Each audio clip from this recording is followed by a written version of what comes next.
Good evening, everybody, and thank you for joining us for today's session. I am all. I'm very sure that all of you remember Mr. Rotarian Wing Commander T.P. Sabarwal, sir. He did the session on Alzheimer's last time, and today he's here to talk about caretaking for Alzheimer patients. By training, he's an engineer who did post-graduation in aeronautical engineering from the Indian Institute of Science, Bangalore. By profession, he's a military man, having served the nation through the Indian Air Force for 26 years before hanging his uniform at the young age of 46. By aptitude, he is a teacher and a trainer, having taught for 20 years at engineering colleges, MBA institutes, and conducted workshops in corporate houses on quality-related aspects. By passion, he's a writer, having published more than 100 articles in various newspapers and magazines, and is the author of 48 books on a variety of subjects. He is a social worker by choice and is looking after the moral upbringing and life skill aspects of 350 children from poorest of the poor families as Vice President of Shishu Mandir. He has developed the cause of spreading awareness about Alzheimer's and has delivered more than 130 talks on the subjects. I'm sure the number has increased by now. As a founder chairman of Alzheimer Dementia Rotary Action Group India, known as ADRAG India, he is spearheading the campaign of launching its chapters in various Rotary districts of the country. So, a very warm welcome to you this evening. Thank you, Pavitra, and good evening to all the listeners on this program. Last time I spoke about what basically Alzheimer's is, and today I'm going to talk about the caregivers who are looking after the patients. And on the onset, let me tell you, the patient suffers no doubt, but the caregivers suffer much more than the patients. May I have the share screen, please? Yes, sir. So, before we start, I would like to tell everybody to keep yourself on mute. And once the session is over, we will come back to you where you can ask questions. Meanwhile, if you have any questions, please put it in the chat. We will come back to you on all of it. Okay, thank you for that. Today's session is Take Care of Yourself, Caregivers. Now, Alzheimer's, I'll roughly say it's a neurodegenerative disease in which the brain cells starts dying slowly in the beginning and then at a rapid pace. As a result of which all the activities which we learn, imagine a child is born, child starts learning how to suck milk from the mother, start sitting, start crawling, start walking, starts talking, recognizing people, speaking, doing all those things. Well, in this disease, all that what a child had learned till the age of about 15, 16, and by that time, child would have learned everything, the adult starts forgetting. So that is what Alzheimer's is. Patient one by one starts depending on the caregiver, initially to some extent and then to a large extent. So I'll first go through what are the basic symptoms or the challenging behavior or the common happenings. Can we have this black strip from the top removed? I don't know how, the mute stop video because it's covering the screen. Okay, the Alzheimer patient starts getting lost in own surroundings, unsafe task performance, starts making repeated calls and contacts to the sons, daughters, children, refuses to do anything, starts bad-mouthing you to others, starts hitting, making up stories, resisting care, starts swearing and cursing, shouting and yelling, plus starts throwing things. There is no solid sleep time, may be awake during the night and sleeping during the daytime, evening time, morning time, refuses to eat or drink, or reversely asking food all the time, has got no sense of dressing, can undress in public, causing a lot of embarrassment, harassment, fixating on something, just says, keeps on saying anything what comes repeatedly, starts feeling sick, starts shouting at others, seeing things and people, hallucinations, leads to falls and injuries, imbalance, and finally infections before the God finally thinks it's time to pick up that person. Now, all these 20 odd things which happen do not happen at a time. They happen after interval. There is no proper sequence of these things happening.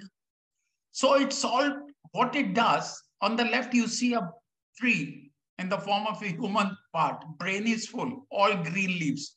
What starts happening is slowly the leaf starts withering. And in the end, we are left with what image you see on the right, totally devoid of any leaves, which here indicates the cells, the neurons. Now, the 20 happenings, common happenings I've said, I have grouped them into 5 because these are the stages through which a caregiver goes. And believe me, I have gone through it for 12 long years, one of the longest period a patient has lived. Losing important things, unsafe task performance. While cutting carrots, a lady cut her finger also. On putting on the gas instead of utensil, put the hand and burns itself. So that is unsafe task performances. Making repeated calls and contacts. Getting lost in known surroundings. Goes to a mall and starts looking, vegetables are not there. That we have come to it. Making up stories. Now, when these sort of things happen, the caregiver starts feeling irritated.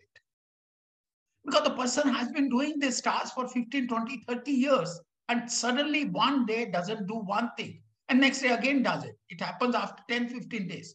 So a lot of irritation sets in. Why are you doing it? Okay.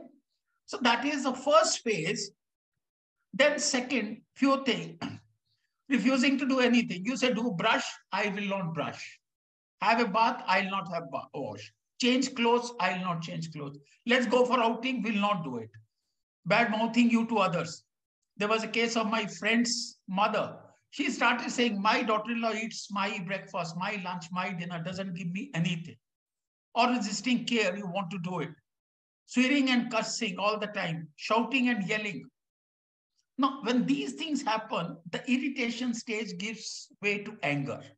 You start angry with person. Why are you doing it? I'm giving you food. What's wrong with you?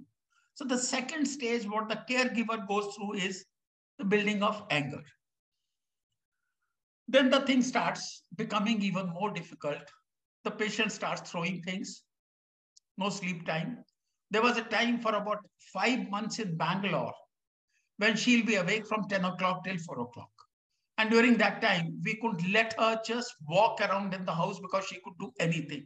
So myself, my son and daughter-in-law used to take 2 hours. Time should do 10 to 12. I'll look after 12 to 2. My son will look after 2 to 4. My daughter-in-law, then again, I'll be awake till she sleeps. So refusing to eat or drink is very difficult. It took me at times 1 hour to feed her. Time was a problem. My shoulders started aching. So when these sort of things happen, the next stage comes in frustration. I mean, you just shake your head, you knock up, you feel like pull your hair. Luckily, I had lost my hair, so I didn't pull hair. So that stage didn't come. But this is what happens. And further beyond it, a person feels sick all the time. You give tablets, again sick, again sick, again sick. You feel sick of listening to that sickness part, striking out at others, hitting people, seeing things and people, hallucinations. Won't go to the bathroom, there is somebody hiding. Won't go to the bedroom, there is somebody under the bed. Won't go to the kitchen, there is, I can see. And falls, infections, and that's the time you have a person becomes totally helpless. You just don't know, the caregiver doesn't know what to do. It's that stage of leave everything and run away. That stage sets in. So these are the various stages people go through. And it's natural that you feel like any of them, go to the cliff and feel like jumping off there in the top, hold your head and what do I do? Go to the room and burst out yourself. So a person feels lonely, irritated, angry, helpless, frustrated, dejected. You can have any number of adjectives on the negative side you feel. It happens to the caregiver as the disease advances. You can't change the patient, you can't cure the patient. So what you have to do, you have to change yourself. I am what I am on the right-hand side, but what I'm supposed to do, see me in the mirror as to what is on the right-hand side. Play a dual role. Change your mindset. In the next 5 slides, I'll come to do how to do it. But this is what has to be done. You think that you have to change your personality, you have to change yourself, because you cannot change the patient. And one way is that there was a stage when in my all 5 rooms, bathroom, corridor, drawing room, dining room, kitchen, I put up a poster. She's not doing on purpose. It was training myself repeatedly, day in, day out, every hour of the day. She's not doing on purpose. So I have to accept it, whatever she is doing. So that is the thing, a mentality, thinking, everything the caregiver has to change. Now, obviously, being stressed is a very small word, as I said. But see, try to read what it reads when spelled backwards. I think you can get it. The pictures at the bottom shows it all. Deserts. So that is what you got to change from being stressed. You have to tell yourself as well, at some time when the patient is comfortable, not troubling you, she is offering you deserts. Those moments you've got to take out from there. So stressed, spelled backwards, is deserts. So that is what you got to mindset change. That is what I say. Okay. All these challenging behavior, 20 which I've listed, there could be another 5, 6, 10. But these are the main 20 ones. You must cope with this challenging behavior of the patient. It's how you do what you do that makes a difference to your life. It doesn't make a difference to the patient's life. You can't change anything in the patient's condition. Her sleeplessness, her anger, her frustration, her these things is handled by the doctors who keep on changing medicine based on the symptoms. There's no cure, no medicine for Alzheimer's. But when you take a patient regularly to the doctor, all they do is based on the symptoms which keep on changing every 2-3 months they give. But the patient remains as it is. It is you have to change your life. So it's how you do what you do that makes a difference. From the 3 pictures, you can see yourself on the right. You change to a picture in the middle and you come to the picture which is shown at the left. That's the only way. How to do it? Let me come down to those things. There are 5 way outs of what I call mantras. First is accept the reality that what has happened has happened. It cannot be undone. Disease cannot be cured. In the beginning, in my one of the books, first books I have written, one gets guilt feeling. Did I do something wrong? How it happened? Why it happened? You start connecting the previous incident, something which could have led to it. It's totally waste of time and killing yourself. First is accept the reality. It has happened. Why it has happened, forget about it. Don't blame God. Don't blame anything. It has happened. It has happened. You have to live with it. Don't spend any time on thinking about what has happened in the past. It will relieve you from a lot of stress. Believe me, when I started putting, she's not doing on purpose, I accepted it. And from that day onwards, I became a bit calmer. So that is the first point. Accept the reality. It has hit you, your family. Why it is God has chosen you? Why not somebody else? I mean, they are all useless, futile questions which causes stress, nothing more than that. Second thing, you have to develop a lot of patience. During that time, there was a book.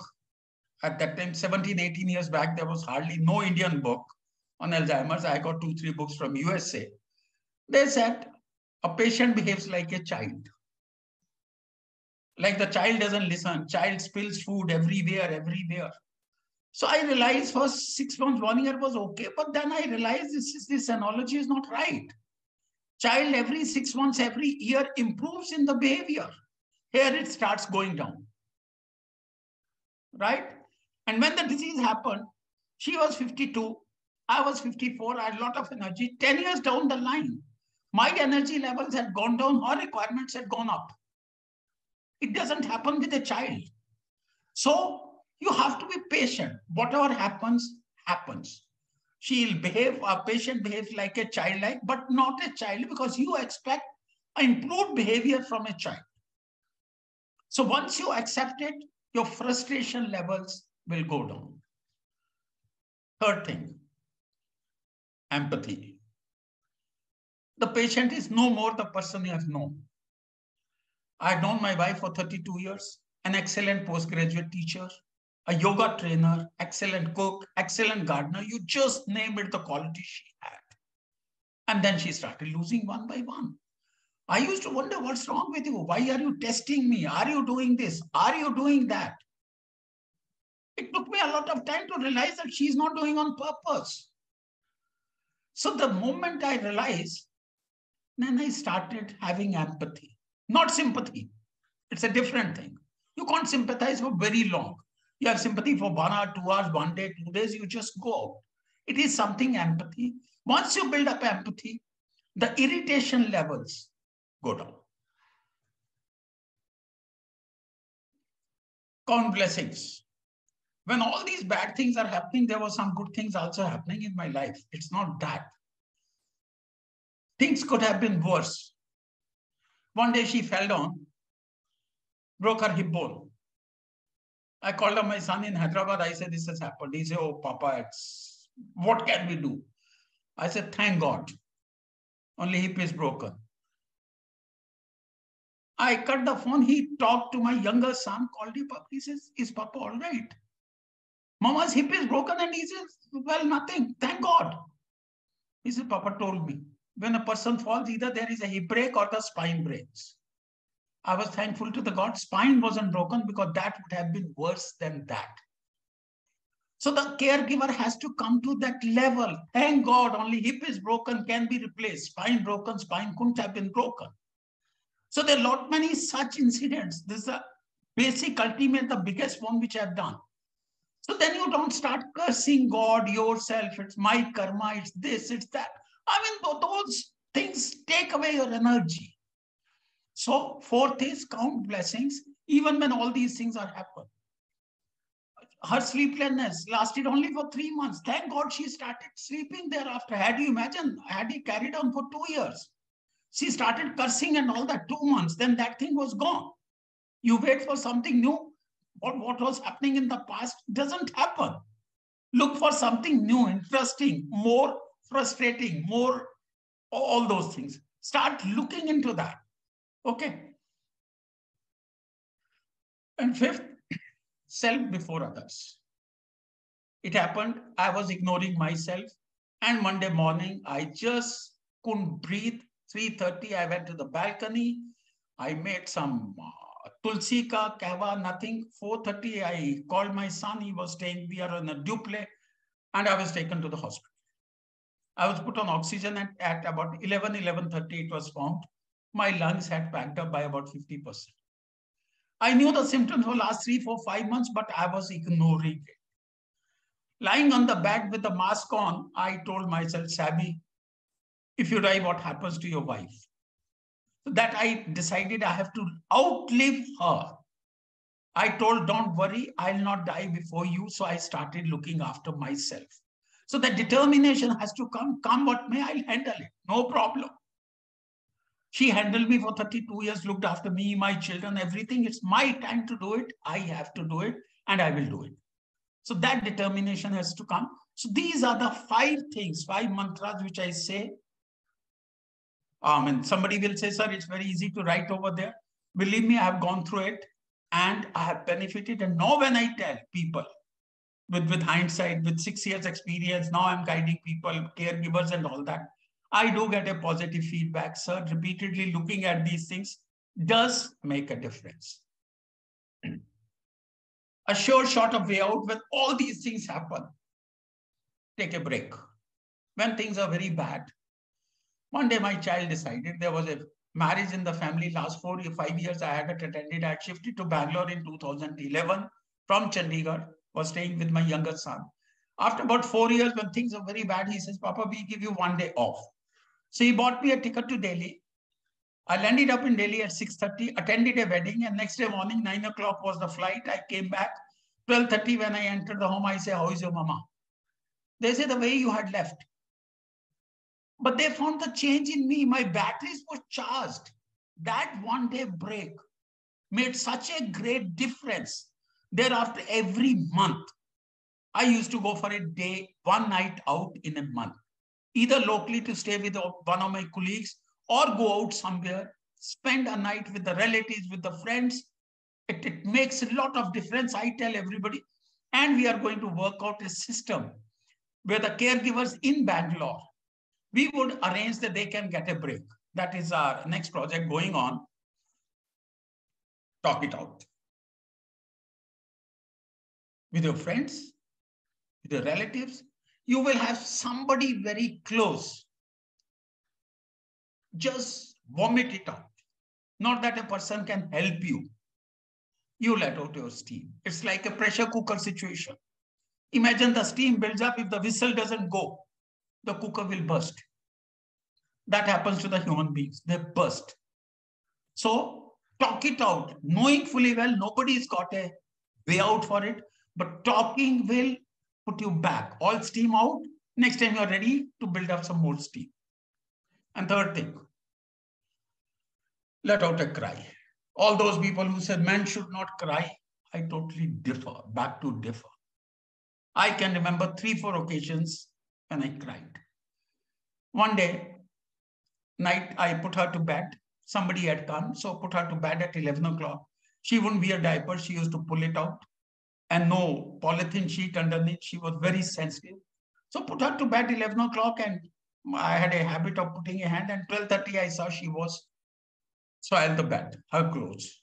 Lifted her up, took her to the bathroom, made her sit on the pot, changed her clothes, changed the bed sheet.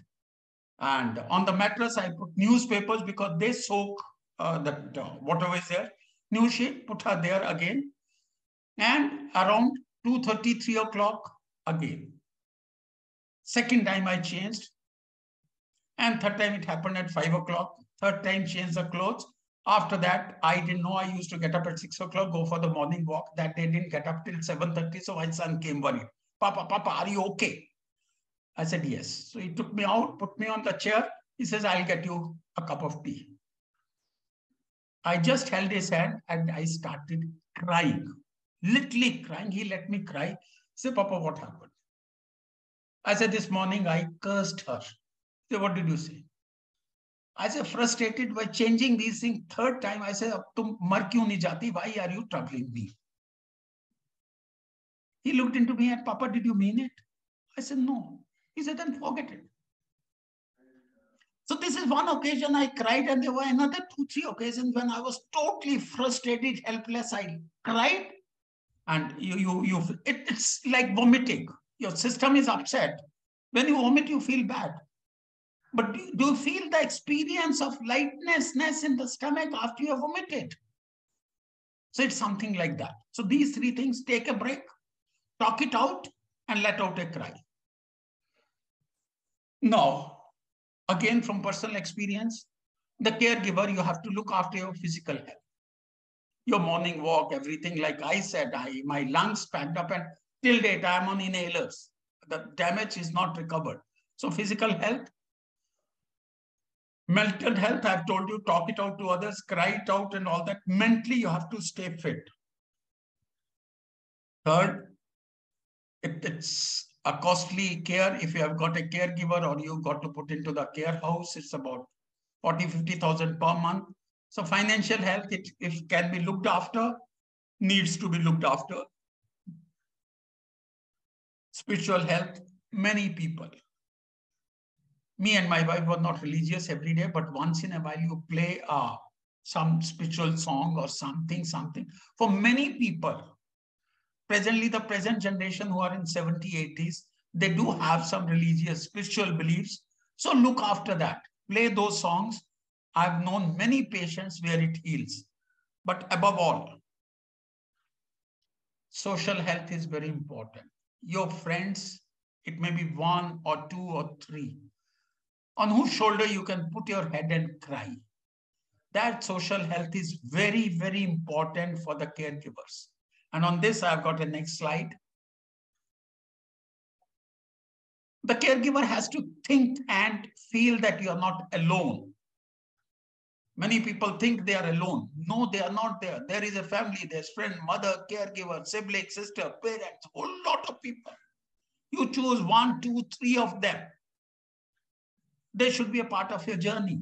They may not be looking after the patient minute to minute, but they should be there when you call them, when you want to speak to them. If they are in town, ask them to come and meet you. It makes a lot of difference. Remember, caregiver is never alone. Join a support group, the social health. We have got a group here. We have got an all India group where about 80 people are there, all caregivers. They put up their problem. Somebody who is going through the similar thing gives the answer. There are 2 doctors here. There are 3, like me, 2 other people who have gone through this disease. They are the counselors. We have started a caregiver group in Bangalore itself, just dedicated to Bangalore. So the people can write to, this is a adragindia at gmail.com. And this is my number. You can note it down. Call me up after this and we'll make you part of it if you're looking after any Alzheimer patient. And then I've written 2 books on Alzheimer's. First was journal, my personal experiences, but based on today's, what I'm talking today, we realize there is a dedicated book required for the caregivers. So this is a Care, Learn, Share, a guide for Alzheimer's caregivers. So anybody who wants a book, again, telephone number and email, please send me a message. I'll send the books. The books are free, but the contribution you want to make will go to a social cause. There is a ADRAG fund. So all this money will go into that fund. So once I send the book, people say, how much do we send? I say, send me your address only. Once you get the books, with that, you'll get the details. If you want to transfer, where you can transfer the money. So this is basically what I wanted to share with you. That's not the end of the life. Every day morning, the sun comes again. So you be mentally ready to greet the sun with folded hands and praying, let today be as good as yesterday. It shouldn't be worse than that. So that you can't say it should be as worse than yesterday. Say as good as yesterday. There should be, because yesterday you have handled, you have survived, you have known how to handle yesterday. So say it should be as good as yesterday. If something new comes, accept it. Oh my God, today I got to learn something more. It's something like that. With this, I finished my presentation. Now any question answers, I'll be able to take. Thank you.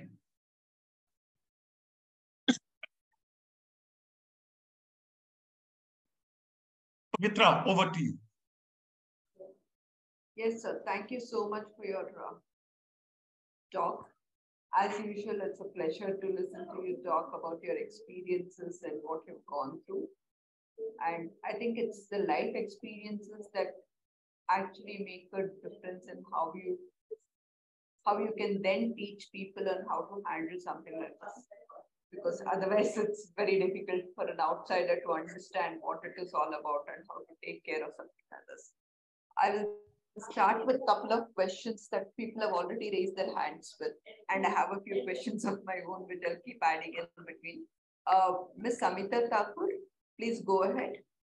Ask your question. And thank you, Dr. Commander Sabriwal, for such a great talk. I have experienced this myself as I was a caregiver for my mother for almost 8 to 10 years. One thing I want to understand, why do they stop talking? for the last 1 year, she stopped speaking. So it was even more difficult because when she had pain, I had to start from the head and go down all the way to the toes. And with her eyes, she would indicate where she had pain. And I've heard a few others who say that they stopped talking. Yes. Can you elaborate on that? Yeah. You see what happens, the brain has got 8 lobes. One is for memory, other is for walking, talking, coordination, speaking, understanding. So when the lobe, which is for the speaking part, there the cell starts dying, right? So it's a natural, it's whether in some patients it comes in the 4th, 5th year, in some patients it comes in the end. Because all the 8 lobes get totally destroyed gradually, but there is no sequence. In some cases, the deterioration is A, B, C, D. In some cases, it will be A, D, F, B. So it is that part of the brain which is looking after the speaking part. When those cells starts dying, obviously the speech is lost. Like eating ability is lost. Changing clothes ability is lost. Walking straight ability is lost. Similarly, speaking ability also gets lost. It's a natural. Okay. Because I was told by the doctor that they get depressed because they are dependent on us so much and they themselves don't like it. You see, now that is Delhi. I mean, this is what one of the questions people ask: if there is no cure, why do we give all these things? I mean, what? I say you make their life a bit better. I'll explain. Earlier, I was accusing her. Why are you doing? Why are you doing? No, she used to also get frustrated, but she couldn't answer me back. Yes. So by accepting that she's not doing on purpose, I was started giving her a better quality of life. The respect to her, the empathy. I'll quote an example. Once somebody come, so she started blabbering. So I used to feel humiliated. So once a friend of mine came, so I took her inside, put her in the room, bolted from outside. After 1 hour, when the person was gone, I opened it. And for next 3 hours, she was in a foul mood. So 2 days later, I went to the doctor. And doctor said, you are doing a wrong thing. She wants to talk to the person concerned. You locked her inside. It's like a behavior of a child. And next time onwards, anybody comes, I used to put her there. I used to tell everybody, please listen to her. She used to blabber. Speech was incoherent. Words were not clear before she stopped talking. So after that, she'd just quietly go and sit out. So these are the things we got to understand. And yes, you're right. When there is some pain, you can see from the face. You don't know whether it's stomach ache, toothache, or something. Yes, this is one of the most difficult things when a person starts sharing what exactly is the problem. But speech loss is a part of it. It's not primarily due to anger or something. In anger, they speak out. It is because that part of the brain gets totally damaged. Thank you, Commander. Excellent talk. I would love to be a part of it and help people like you. Yeah. Please, after this on my mobile, my WhatsApp, send me. We'll put in the group. You have gone through 10 years. You'll be an asset to our ADRAC. Your name was, you said Smita. My name is Dr. Amita Thakur. Dr. Amita. It'll be a pleasure to get in touch with you. My DP is my mother's hand, which I am holding. Okay. Thank you for this. Thank you. The second person is Shivashri. Please go ahead. Yes, actually, I too. Your voice is breaking, Shivashri. I wanted to be part of it. Yeah, okay. Hello. Yeah, now you're clear. Hello. Yes, Shivashri, go ahead. Yeah, breaking. I wanted to be part of. You want to be part of the community? I wanted to be part of it, doctor. Incidentally, I'm not a doctor, I'm an engineer. Yeah. But it feels nice when people call doctors for Okay. Sorry, ma'am. I think your voice is breaking. Could you be able to ask your question in the chat? In writing, yeah. You can write it on the chat box. Pavitra can read it. Yeah. But meanwhile, you got my telephone number. You can call me up and we can talk separately. Okay. Yeah. I would love to get in touch. Yeah, Thank you. please. Thank you. Okay. Yeah, you can also Thank put you, it in the Commander. chat, and we will definitely ask the question because we can't hear you clearly. Sure, sure. Thank you. Thank you. Are there any other questions? There are 3 messages in the chat box I can see. You can read it. No, nothing about this. Okay. Okay. So I have a relative actually Yes. who's in her 80s, and I remembered it when you talked about the hip broken. So this lady had a hip fracture. She fell, had a hip fracture, and the doctors were not sure if she would be able to walk again. But within 15 days, she was walking because she forgot that she had a surgery. She was able to walk. She was moving into her regular habits because she just forgot she had a surgery. It was because I had my grandmother who had a hip surgery and never walked again. And here was a lady in her 80s who had a hip surgery with Alzheimer's. And she was completely walking. The doctor himself was surprised, the surgeon himself was surprised that she was able to do it. We didn't know if she had pain. We didn't know if she was still walking with the pain because she couldn't remember, but she did. So it's like you said, it's not all the negatives that people talk about. There are some positives if you look at it, because she's still able to walk, she's still able to take care of herself, thankfully. So at least there is some I like to add here, my 4th point was count your blessings. Yeah. And as they say, when somebody starts forgetting, when we are leading a normal life, my wife used to tell me, you did that. I say, why can't you forget that? Yeah. So when they start forgetting, that itself is a blessing. And this is the 2nd case where I have come to know. Okay. In another case, the patient forgot. There was a pain and all that, right? So my wife, when she fell down, she couldn't walk again. We tried everything, but she just could not. But the hip had to be replaced because otherwise they say you don't know how long the bed sores and all that. So that decision is there. But yes, it is, you supplemented my point, count your blessings. Okay. Yeah. So everything is not bad. Yeah. So there are a lot of this, another question, because if anybody has a question, please raise their hands or please unmute yourself and ask a question. Meanwhile, so the family carries a lot of guilt in terms of not being able to take care of the person, in terms of maybe feeling that they're not giving the best care. But at the same time, I've seen families that don't want to move them to a center where they would get better care than at home, simply because they don't know or don't want to learn more about the disease. So how do you handle when people come to you and tell you, look, my mother is going through all this, I'm a single lady, or, I have 2 small kids and it's difficult for me. But at the same time, they're very worried about the stigma of moving her to a place where she can get better care. Yeah, there are 2 aspects to it. The first one, I share my own experience. She had reached a stage where her walking was unsteady, right? So every time I had to, or during the day, the caregiver, we had a daily lady who used to come at 10 o'clock and go back at 6 o'clock. She used to be with her.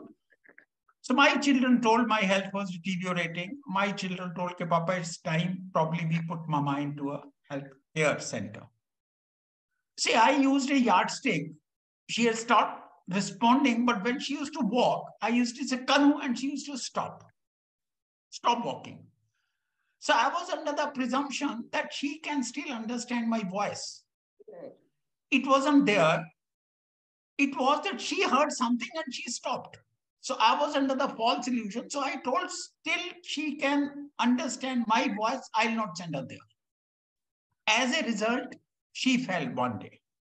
She broke her hip bone. Now, after that, she couldn't stand. So directly after hip replacement, we shifted her to a care home. There she lived for 1 year, 4 months. Now I realize if I had listened to my children and shifted her 2 months before, probably she wouldn't have undergone that pain of hip replacement and all that. right? So that is the first part. A judicious decision has to be taken by the immediate caregiver. It's very, very important. People come to me only day before there was a case. I convince them. I say, first go and see this center, see what it is, what exactly there. I say, what is your main aim? To give a good, dignified life and care to the patient, right? You think you can do it? No, you can't do it. Go and see that facility. If you think they can look after better, shift it. So that is the thing I adopt with my people. I don't call patients because there are 2, 3 doctors. When the patients go to them, they give them the clinical treatment, but then they send them to me. Okay, go and meet Savar also. So they don't come to me as patients. I don't charge any fee, but I do a counseling. So in last about 6 months, I've been able to shift 4 people to this caregiver, and the family feels the person is well looked after. As far as stigma is concerned, it's a mental thing. Gone are the cases. I tell people, you haven't stabbed your mother or father with a knife or something. You should feel bad. You have got no control in it. It has happened. What people will say, who are people? I say, has anybody come to your help for last 6 months? So forget about it, what people will say. Just be immune, look after your health and the better care of the patient. So my advice to these people is take timely action. I quote my case. I was guilty. I was under the wrong impression that she's responding to my voice. It wasn't. So I paid the penalty. She suffered. So I say, while the time is there, when you can no longer handle it. I had reached a stage, I had gone into depression. I had to go to a counselor. So all those things, I have gone through it. So I say, be wise, like they always say. Wise are those who learn from the mistakes of others. Fools insist on making their own mistakes. So in this case, I had become a fool, right? So now I try to make people wiser, taking a timely decision. So, sir, another thing that I hear quite often is they refuse to wear diapers, they don't like to, they don't mind wetting themselves, but they don't want to be cleaned up after right immediately, or they have. So, the self-care part of it is lost, and the family is struggling with that. How do you advise them to move forward so that they can take care of them a little better? Because I hear quite a lot of people saying this, that you were talking about your wife's diaper change also. So people are not willing to do it either because, again, like I said, it's in society, it's looked down upon that they're putting diapers for her or him. And it's also not the patient doesn't prefer it, or they just throw it out. So you see, it's a very tricky situation, though we had a female lady about 45 years looking after her. But my wife was so particular, she wouldn't like that lady to undress her, give her a bath and all that. That part I had to do it. Cleaning up, I had to do it. Okay. But same happens with the males. Male nurses or male attendants are very difficult. So the caregiver, the lady caregiver doesn't initially, after some time, gets used to it. That is where it's difficult to get the caregivers who can do it. The normal nurses, they take the BP and give injections and all that. They are not tuned to this empathy part. So they run away after a week or 10 days when they've got to clean up and all that. Now there is no ready solution. There is no ready. One has to learn by 10 trial. There are many cases, first 8 or 10 days, a male person has resisted being attended to by a female person, but then get used to it. So initially, how do you handle first 8, 10 days? This is something which there are many things for which the solutions have to be evolved from the situation which is created. So each patient is different. So each case is different. So in this case, there is not generalized, but these are the things which are just carry on, persist. Initially, don't leave it to the attendant, only be there. So slowly the person starts feeling, okay, he or she is a part of looking after me. This is the most difficult part, particularly cleaning up the person, that hygiene. And that is what they do in the care center. The one care center where I have been associated now for 15 years is in Kalyan Nagar Nightingale Medical Center. Right. Now, I know last 15 years, there's not a single case of infection. Because this care nurses are there the whole day, somebody look after, but there are 7, 8 ladies who are adept at. My wife with her hip broken and all that was given a daily bath, first taken in a wheelchair to the washroom and then on the bed. They are trained to do only that task. So personal hygiene becomes a major issue when the people start defecating and urinating in the clothes and all that. So that cleanliness is the most difficult part I found at home. Right. So that people have to just rough it out and find out a evolve a method which is acceptable to their patient. So I have a question from Ms. Usha.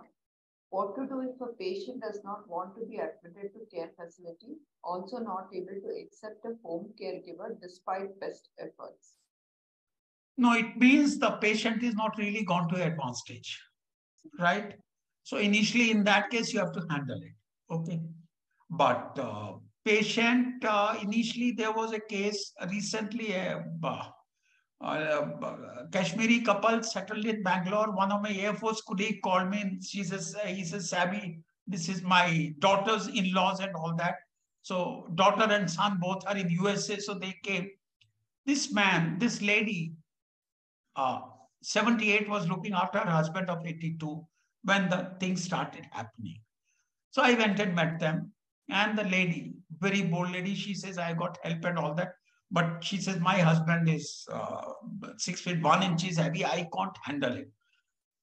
So I said, okay, this is a care center. So she went with me. So she saw the whole place. Next day, she went on her own, alone, spent 2, 3 hours. She was convinced it is there.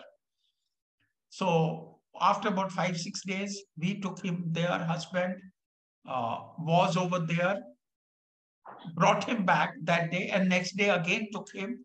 He was resisting, and those people said, sir, you go, we'll handle. So after 5th day, after 1 week, she went and she asked, should we go home? He said, no, I'll stay here. So initial resistance, it's like a child. You ask a child to do something new, eat some new dish, child will not like. Ice cream, yes, anything else, no. So it is one of those things. Resistance has to be gradually met, but in a mature way. The way you try to handle a child, put into the right habits in a child, it's something like that. So again, it comes to, it's a childlike behavior. Exactly something like that.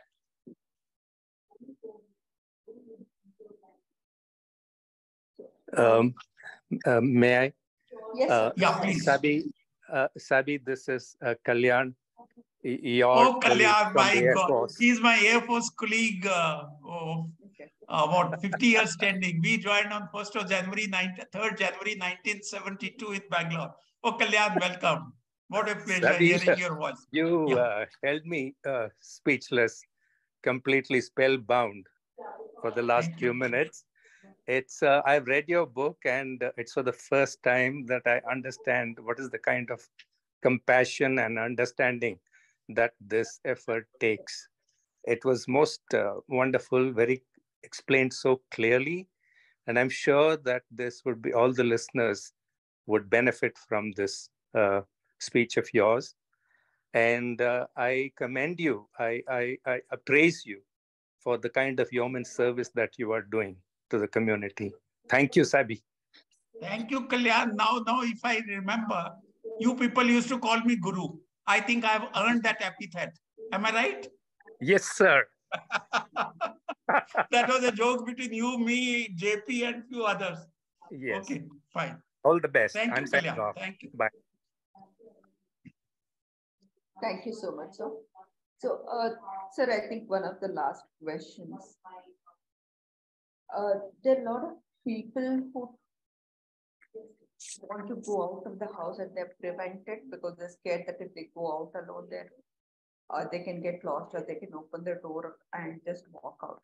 So what would be the steps the caregiver can take to ensure that the person still has the independence because he understands things. But at the same time, be careful that he doesn't get lost. You see, it's very, very important. There have been cases from my known family in December, 24th of December in Delhi, walked out of the house. Shop was across the road on the right-hand side. That day he walked across the road, took a left turn, and 2 days later his body early morning was found in a park. It's 2-3 cases have happened. Okay. So first is when a person starts getting lost, you got to bolt your doors. Put a bolt on the top because they can't open from top. Others they can. And anytime a person wants to go out, I used to take my wife 3-4 times in a day. Anytime she wants to go out, take her out onto the roadside, take a trip and come back. Is that if you do it, their anger, their frustration, their behavior will be slightly better. So, I mean, once they start losing way, the family members have to make sure the person doesn't step out, because once a person is lost, there are any number of cases. I mean, you just can not even imagine what would happen. So that has to be avoided at all the times. There was a band and all that. In my wife's case, in our that Mangal Sutra, I put a tablet there, her phone number. It happened once we went to Big Bazaar to do a shopping. At that time, she used to walk around. I used to always hold her hand. But when I had to pay, I just left my hand, paid, and in 30 seconds, she was gone, missing. I raised hue and cry, close all the doors, all this. Within it took 20 minutes, there was chaos. Everybody was saying, what's happened? But those 20 minutes thereafter, I realized when I went to the Big Bazaar, because she wanted a change, I used to take a maid that she looks after her and I used to do the purchases.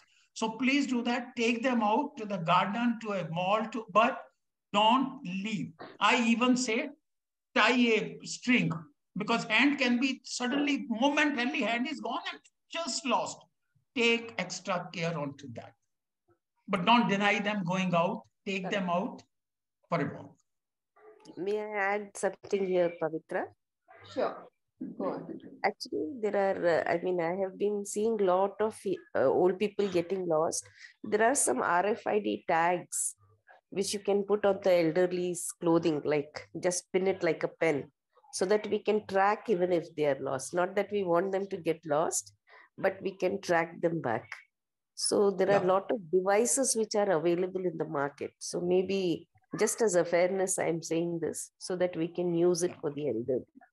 Yeah, ma'am, we've tried. There is a company from USA, one of the caregivers introduced me to them. We got the tags, we stitched onto the clothes. All it is there that somebody who sees a person has to put a mobile over there. It's a code and do it, and they are close by. 1 or 2 people whose number is there, they get intimated. We are carrying out a trial, but there are wristbands which the patients throw away. So it is that some tag which has to be stitched onto the clothes, that instead of that, even till that is readily available. In India, they are not readily available. If the brand is there, I'll request the speaker who raised that, gave that information. Please give me that information. But otherwise, the best is on every cloth, put a label, memory loss, contact this telephone number. That works. That's the easiest and simplest way. Yes, I think this is like a pen. Like a exactly. pen. Yes, yes. Though those tabs and all that, it'll take some time, because we tried, I carried out a trial. I sent it to the people in Calcutta, in Chandigarh, and in Delhi. We carried out trial for 2 months. Somehow it didn't work, because the coding and everywhere, it has to be all India basis. Moment you scan, you get the call. The call doesn't come. If the call comes, the message doesn't come. The both thing has to come. That was not matching. Probably it'll take another 6 months for that to come up. Okay. But yes, that is something available abroad. But the wristbands, most of the people throw away. They just pull it out. Okay. Yeah. Ms. Swayamprabha, please go ahead and ask your question. Namaste. Can I have know the name of the center who takes care of? Ma'am, this is in Kalyan Nagar, Nightingale Medical Trust. Oh, Nightingale. If you type on the website, you'll get complete address. Okay, okay. This is Nightingale. This is one of the oldest in Bangalore, and they're really good. Yes, they completed 25 years. Yeah. And the biggest also in India is about 90 people. Most of them Alzheimer dementia cases, except 5-6, which are really old age. Their parents, children abroad, and they are left over there. And I've been associated with it now since 2011, 12 years. So you recommend this place as well? Yeah, absolutely, ma'am. There are two more in Bangalore, Yeah. but they are not only Alzheimer's, they are elder care who also look after dementia Alzheimer patients. So, yeah, like I said, newer ones have come up in the last couple of years, but I would suggest you please look at the one that works for you. Go visit all of them, talk to the people there before you make a decision on which one works for you. And not everyone works for their family. So like Mr. Sabharwal said, please go meet them maybe multiple times, understand why and what, and if it matches with what you're looking for, and then make your decision. Okay. Your contact number, sir, 9035 000 140. Absolutely right, ma'am. You got it right. Thank you. Thank you. Are there any more questions? So I think you were so informative with your talk that people don't have any other questions left for today. Thank you so much once again for coming and joining us. And as usual, it was a pleasure listening to you talk about the disease and the caregiving for the disease. And yeah, so thank you very much. Excuse me, if you have the recording, will you please share it, ma'am? Definitely. Give us a week and we'll put it up on our YouTube channel and send you the link, or even in the same page, you'll see the link. Thank you, Pavitra. It will be up in 3 days' time.